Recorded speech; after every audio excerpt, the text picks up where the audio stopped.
Hello everyone, আসসালামু আলাইকুম। আজকে আপনাদের সাথে শেয়ার করব 1 কাপ আটা আর একটি ডিম দিয়ে মজাদার নাস্তার রেসিপি। এই নাস্তা বানিয়ে আপনারা 1 মাস পর্যন্ত সংরক্ষণ করতে পারবেন। আর বিকেলে চায়ের আড্ডায় এই নাস্তার তুলনা হয় না। চলুন আজকে নাস্তাটির রেসিপি দেখে নেওয়া যাক। নাস্তা বানানোর জন্য ডো বানিয়ে নিব। তার জন্য একটি মিক্সিং বোল নিয়ে নিয়েছি। দিয়ে দিচ্ছি 1 কাপ আটা। আপনারা ময়দা দিয়েও এই নাস্তা বানাতে পারবেন। দিয়ে দিচ্ছি সামান্য লবণ আর 1 টেবিল চামচ চিনি। লবণ আর চিনি আটার সাথে ভালো করে মিশিয়ে নিব। মিশানো হয়ে গিয়েছে। এখন এর মাঝে একটি ডিম ভেঙে দিব।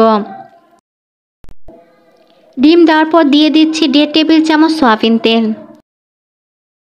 ডিম আটার সাথে ভালো করে মিশিয়ে নিব। আর হ্যান্ড উইস্ক ব্যবহার করব না, হাত দিয়ে ভালো করে মিশিয়ে নিব। ডিম মিশানো হয়ে গিয়েছে। এখন পারফেক্ট ডো বানানোর জন্য দিয়ে দিচ্ছি সামান্য পরিমাণে পানি। অল্প অল্প করে পানি দিয়ে সফট ডো বানিয়ে নিব। ডো খুব নরম করব না, আবার বেশি শক্তও করব না। সামান্য তেল ডোর উপর মাখিয়ে রেস্টে রেখে দিব 10 থেকে 15 মিনিটের জন্য। ডোর উপরে তেল দেওয়ার ফলে ডো ড্রাই হয়ে যাবে না। ঢাকনা দিয়ে 10-15 মিনিটের মতো রেস্টে রেখে দিব। 10-15 মিনিট পর দেখুন ডো কতটা সফট হয়েছে। এবার ডোটি সমান 3 ভাগে লেচি কেটে নিব। আর গোল শেপ দিয়ে দিব রুটি বানানোর সুবিধার্থে। ডোগুলো ঢেকে সাইডে রেখে দিব। আর একটি ডো নিয়ে পাতলা বড় রুটি বানিয়ে নিব। আর হ্যাঁ, রুটি বানানোর সময় অল্প আটা ব্যবহার করতে হবে, বেশি আটা ব্যবহার করা যাবে না। রুটিটি ঠিক এই রকম পাতলা হবে। এবার একটি কাটার দিয়ে নিমকি সাইজ করে কেটে নিব। আমি 3টি লেচি দিয়ে 3টি ডিজাইন করে নাস্তা বানিয়ে নিব। নিমকি শেপ করে কেটে নেওয়া হয়ে গিয়েছে। এখন একটি নিমকি উঠিয়ে রেখে দিব। আরও একটি লেচি নিয়ে সেম একই থিকনেসের রুটি বানিয়ে নিব। এবার ফুচকা শেপ দিয়ে দিব। তার জন্য একটি লিকুইড ওষুধের কাপ নিয়েছি। এখন রুটি গোল গোল করে কাপ দিয়ে কেটে নিব। কাটা হয়ে গিয়েছে, এখন উঠিয়ে নিচ্ছি। সব গোল শেপের নিমকিগুলো উঠিয়ে নেওয়া হয়ে গিয়েছে। এখন যে ডোগুলো আছে সেগুলো কেটে সুন্দর ডিজাইন করে নিব। আরও একটি রুটি বানিয়ে নিয়েছি। এবার কাটারের খাস কাটা অংশ দিয়ে রুটি কেটে নিব। ঠিক এইভাবে লম্বা লম্বি চিকন করে কেটে নিব। আর সমান 4 কোণা করে কেটে নিব। ঠিক এভাবে এই সবগুলো নিমকি তেলেতে ভেজে নিব। তার জন্য কড়াইতে তেল গরম করতে দিয়েছি। তেল গরম হয়েছে, এখন একটি একটি নিমকি ছেড়ে দিব। হালকা ব্রাউন কালার করে ভেজে নিব।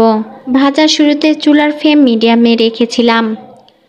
নিমকিগুলো তেলে দেওয়ার পর যখন তেলের উপর ভেসে উঠবে তখন চুলার ফ্লেম লো করে দিব। ঠিক এরকম তাপমাত্রায় ভেজে নিতে হবে, তাহলে সব নিমকি ফুলবে আর ক্রিস্পি হবে। সব ডিজাইনের নিমকি ভাজা হয়ে গিয়েছে। এখন সবগুলো নিমকি একত্রে মিশিয়ে নিব। এবার নিমকিগুলোর জন্য শিরার মিষ্টি বানিয়ে নিব। তার জন্য দিয়ে দিচ্ছি 1/2 কাপ পানি আর 1/2 কাপ চিনি। চিনি আর পানি ভালো করে মিশিয়ে নিব। আর জাল করে নিব যতক্ষণ না শিরা একতার তৈরি না হয়। আপনাদের কাছে সহজ একটি টিপস শেয়ার করছি। সামান্য শিরা পানিতে দিবেন। যদি শিরার দলা পাকিয়ে যায় এবং শক্ত হয় তাহলে বুঝবেন শিরা রেডি হয়ে গিয়েছে। এখন শিরাতে ভেজে রাখা নিমকিগুলো দিয়ে দিব। আর এই সময় চুলার ফ্লেম লোতে রাখতে হবে। আর নিমকিগুলো অবিরত নাড়াচাড়া করতে হবে যাতে নিচে লেগে না যায়। যখন নিমকির গায়ে শিরা লেগে শক্ত চিনির মতো হয়ে যাবে তখন চুলা থেকে নামিয়ে নিব। এভাবে করে একটি ডিম আর আটা দিয়ে সহজে নাস্তা বানিয়ে নেওয়া যায় খুব অল্প সময়ে। আর এয়ারটাইট বক্সে রেখে 1 মাস পর্যন্ত সংরক্ষণ করা যায়। এই মিষ্টি নিমকি বিশেষ করে ব্যাচেলর এবং হোস্টেলে থাকে তাদের জন্য খুব উপকারী। আজকের ভিডিও যদি আপনাদের ভালো লেগে থাকে অবশ্যই আমার চ্যানেলটি সাবস্ক্রাইব করে আমার পাশে থাকবেন। লাইক করবেন, কমেন্ট করবেন এবং শেয়ার করবেন আপনাদের ফ্যামিলি ও ফ্রেন্ডের সঙ্গে। আজ বিদায় নিচ্ছি। আপনারা সবাই ভালো থাকবেন। আল্লাহ হাফেজ।